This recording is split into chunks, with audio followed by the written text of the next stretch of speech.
आपण पाहतो की लहानपणी मे बी स्कूल डेज शाळेत असताना आपल्याला अशी कडकडून भूक लागायची. म्हणजे सकाळचं जेवण असून दे, दुपारचं असून दे, रात्रीचं असून दे, असं पोटात कावळं ओरडणं म्हणत होतो आपण.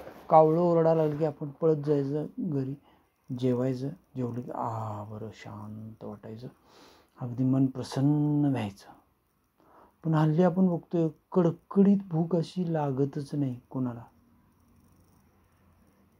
मे बी आपला व्यायाम कमी पडत असेल किंवा इतर काही गोष्टी असतील, पण कडकडीत भुकाचा जो आनंद आहे ना, तो कशात नाही. म्हणजे एक म्हण आहे बघा की आपल्याकडं, भुकेला कोंडा आणि निजेला धोंडा. म्हणजे ज्यावेळी कडकडून भूक लागते ना, कोंड्याची भाकरी जरी दिली तरी ती सोन्यासारखी लागते.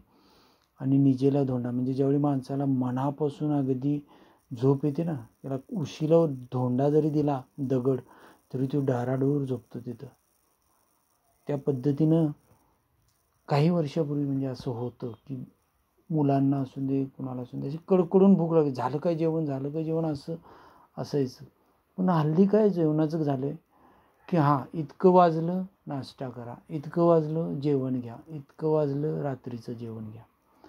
म्हणजे एवढं वाजले म्हणून आपण आता जेवायचं आहे, भूक लागल्या म्हणून नाही. हा जो फरक आहे हा कमी होणं गरजेचं आहे. बऱ्याच जणांना तर हा एक्सपिरियन्सच नाही की कडकडीत भूक लागली.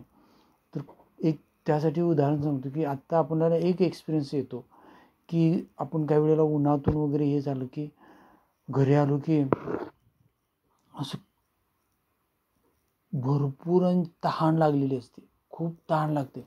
आपण काय करतो, घरी आलेल्या 5 मिनटं बसतो, शांत बसतो आणि पाणी प्यायला घेतो. 1 पेला 2 पेला असं गार पाणी पिलं की शांत वाटतं. अरे बापरे, मस्त वाटलं बघा आता पाणी पिल्यावर थंडगार. ही जी भूक तहानीची आपल्याला जी हे आहे ना आता, की तहान भागवण्यासाठी आपल्याला पाणी पिलं की गार बरं वाटते. म्हणजे असं शांत वाटते उन्हातून वगैरे इकडे तिकडे जाऊन आल्यानंतर.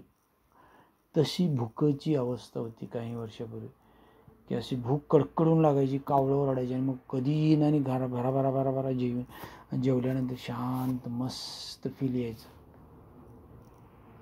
तो येणं गरजेचं आहे असं मला वाटतं. आपण बघितलं पाहिजे काय कारण आहेत की आपल्याला कडकडून भूक का लागत नाही, आणि त्यावर आपण वर्कआउट करून भूकही कडकडून लागावी. म्हणजे ते अन्न जे आपण खाणार आहे ते पचेल पण चांगलं आणि त्याचा आनंद पण चांगला मिळेल आपल्याला जेवल्यानंतर, जेवताना. थँक्यू.